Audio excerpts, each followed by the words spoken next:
Kampung Cilekong adalah kampung seni dan budaya legendaris di Kabupaten Bandung. Dikenal luas sebagai sentra lukis dan wayang golek. Kawasan ini juga merupakan rumah bagi padepokan seni Giriharja.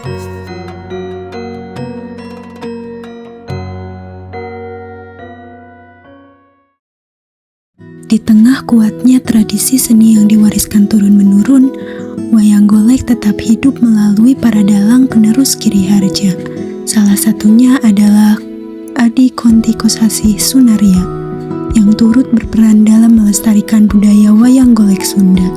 Pada kesempatan ini, kami berkesempatan berbincang langsung dengan beliau untuk mengenal lebih dekat dunia pedalangan.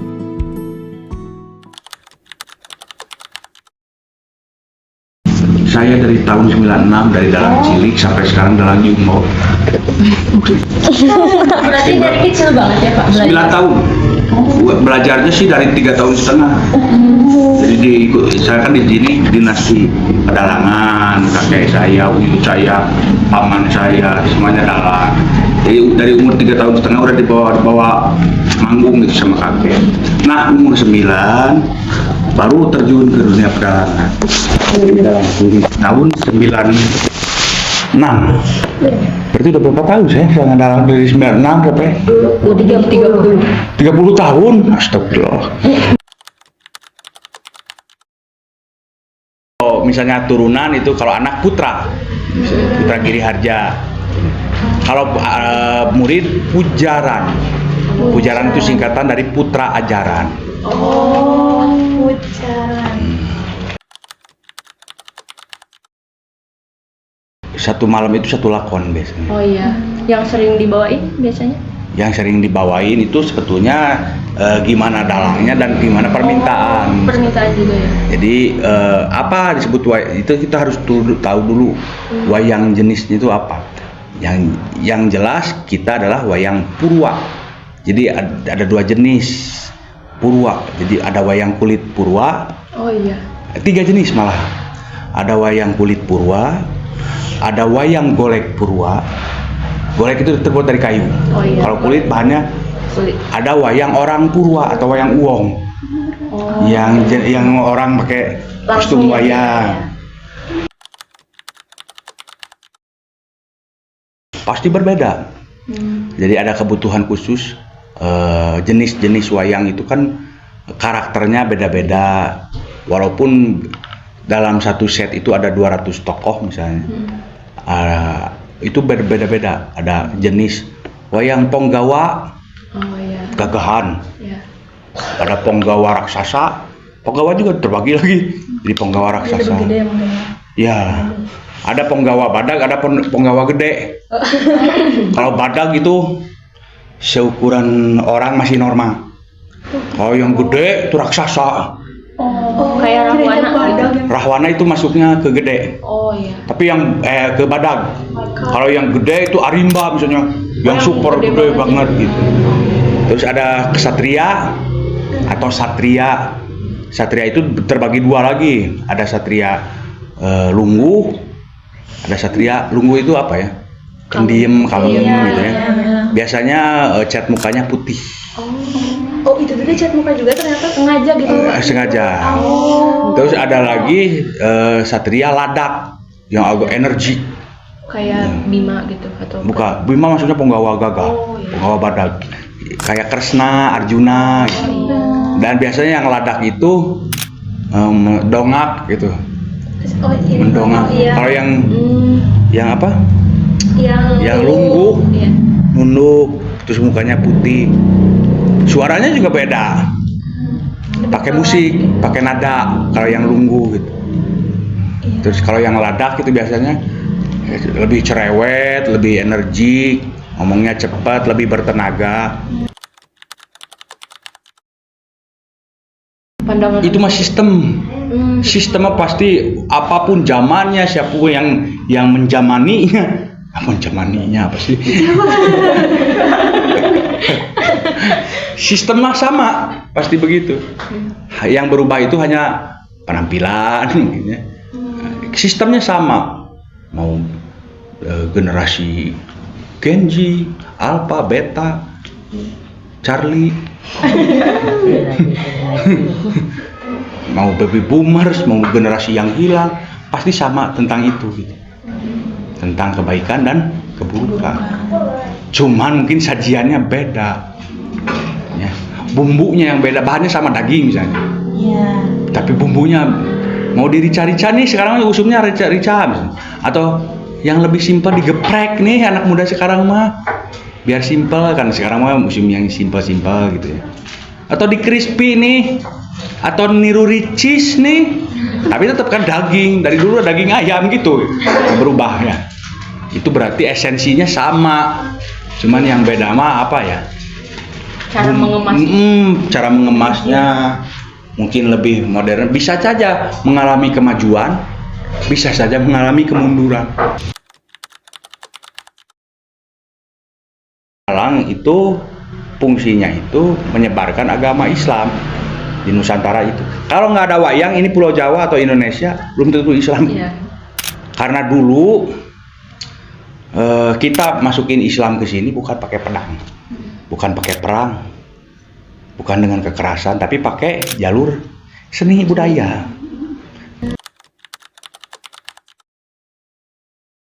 Buat pembeda aja.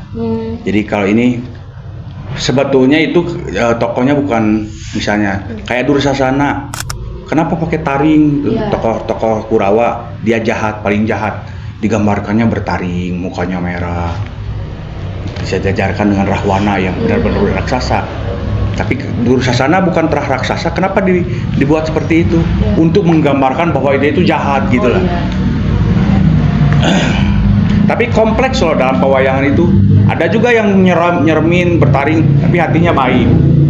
Kayak Kumbakarna misalnya. Di Ramayana ya? Ya, itu teh.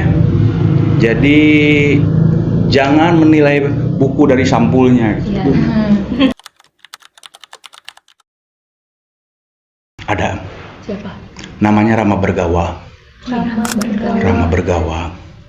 Dia benar-benar hidupnya sendiri, terus nomaden. Terus itu dan beda sama Ramayana? Beda. Oh beda? Beda. Ini Rama Bergawa atau Rama Parasu. Kenapa dia disebut Rama Bergawa? Dia punya panah namanya Bergawa. Gede panahnya. Iya. Terus Rama Parasu dia juga bawa kampak. Dia sendiri berkelana. Pengen mati susah mati. Jadi tiap ada orang yang sakti diajak berantem. Tapi menang terus. Dia bunuh diri, malah nerjunin diri ke Sungai Buaya. Malah buayanya yang mati. Ada kesetaraan gender. Itu kasusnya kayak di Ratu Arimbi misalnya. Oh, yang istrinya Bima. Istrinya Bima itu jadi ratu. Oh iya. Walaupun adik-adiknya itu laki-laki, tapi dia jadi ratu. Terus Sri Kandi, walaupun biasanya perang itu laki-laki, Sri Kandi ikut. Jadi di versi Indonesia, Sri Kandi itu pahlawan wanita gitu, pejuang perang.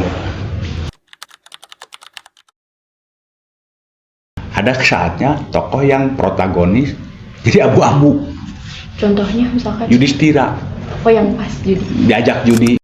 Jadi Yudhistira kan terkenalnya Raja Arif Bijaksana, dia pinter dalam disebutnya juga Raja Pinandita atau Raja Pandita atau raja yang sekaligus dia agamawan. Tapi ketika diajak main judi dia nggak bisa nolak. Sampai dari mulai hal kecil, tumpangan kecil kayak mahkota kerajaan, dipakai taruhan, terus kereta kerajaan, menang terus tuh. Karena ada trik licik dari musuh gitu, dari Kurawa. Akhirnya dia, wah pasti menang lagi nih. Saya taruhkan negara. Ternyata kalah. Trik musuh itu pas negara mah langsung dimenangin. Jadi kalah Pandawanya. Terakhir nggak punya apa-apa, dirinya sendiri jadi abdi, jadi hamba sahaya. Kemerdekaannya juga ditaruhkan. Terakhir istrinya. Tapi di akhir cerita dia jadi mempertaruhkan lagi, mau menebus kesalahannya dengan tanggung jawab dengan berperang. Kalau Kurawa sisi baiknya itu dia dermawan. Terus serius kalau membangun sesuatu itu serius. Pengen yang terbaik lah gitu. Cuman ya gitu, nggak mau serakah gitu, nggak mau ada batu sandungan. Apalagi Kurawa yang tertua tuh Duryudana, dia sangat menghormati ibunya. Jadi tiap dia mau berperang selalu dia ke ibunya dulu datang. Selipin kayak Bima, ada kuku Pancanaka.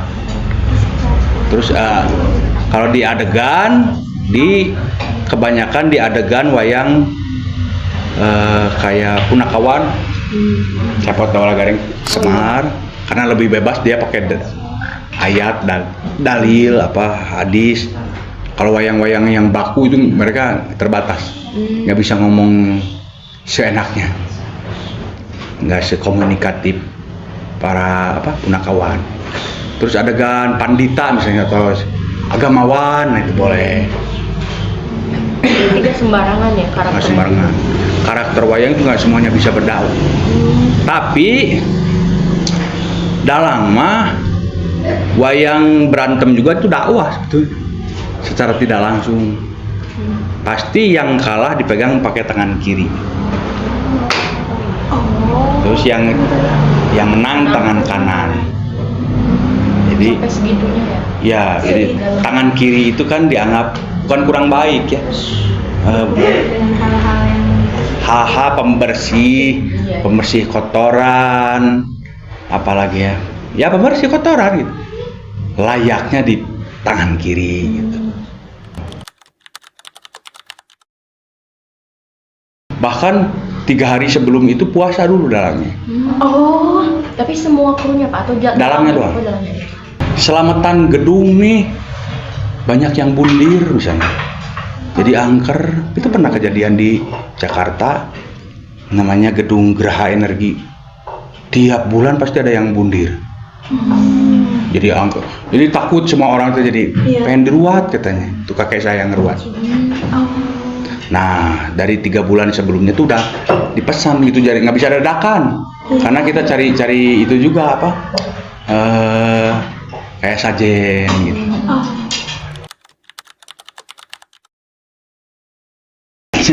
Kayak harus ada bakakak asak dan bakakak atah. Misalnya bakakak itu kan ayam yang ayam utuh yang kakak berarti disebut bakakak itu namanya filosofinya bakakak hayam, atah jeung asak. Atah itu mentah, asak itu mateng gitu. Bakakak itu lambang, ayam itu bakakak itu tanda kepasrahan pada Tuhan yang Maha Esa. Takbiratul ihram, bakakak pasrah. Hayam dari kata hayun atau hidup. Hayan ilmu juga bisa. Ilmu. Kenapa mentah dan matang harus disatuin? Jadi ilmu yang matang sama ilmu yang mentah, orang yang mentah ilmu harus berdekatan dengan yang matang. Harus banyak bertanya, dan yang matang harus kasih tahu. Itu adalah filosofinya gitu. Saling transfer ilmu.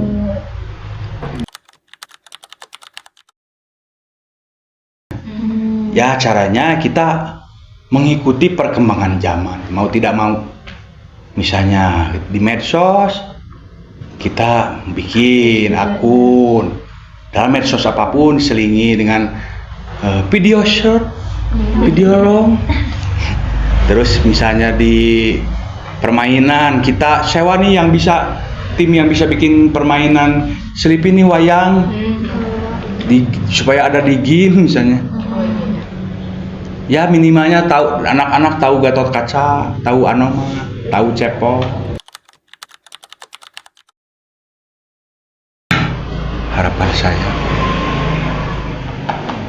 tidak muluk-muluk sih sebetulnya. tolong titip eksistensi wayang. Ya, dengan cara apa? 2N. Caranya tidak ada lagi selain itu. 2N. 1. Nanggap. 2. Nonton.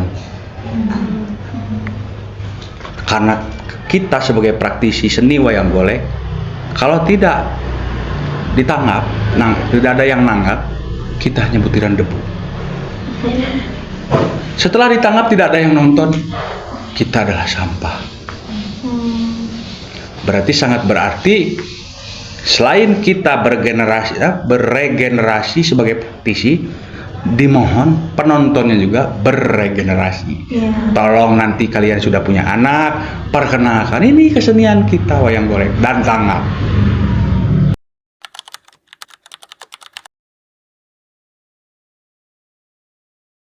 Haksa, ya, satu, ya, pukulan mau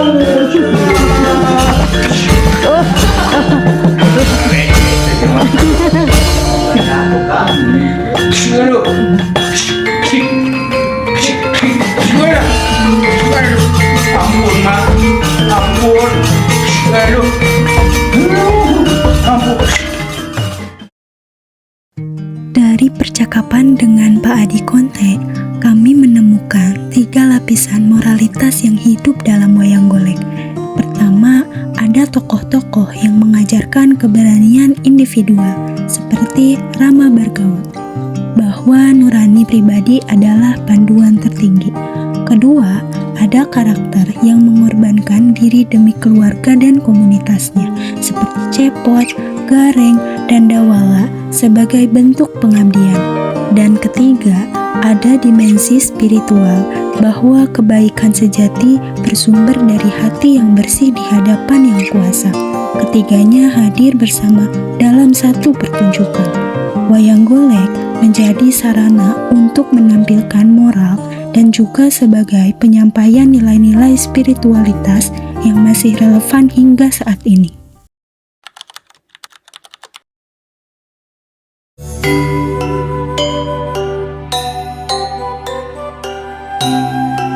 Wayang golek tidak hanya bercerita tentang dewa kesatria.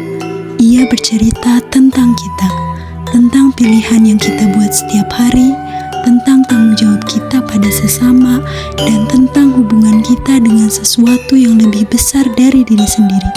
Selama ada yang mau mendengar, selama ada yang mau menanggap, wayang akan terus hidup.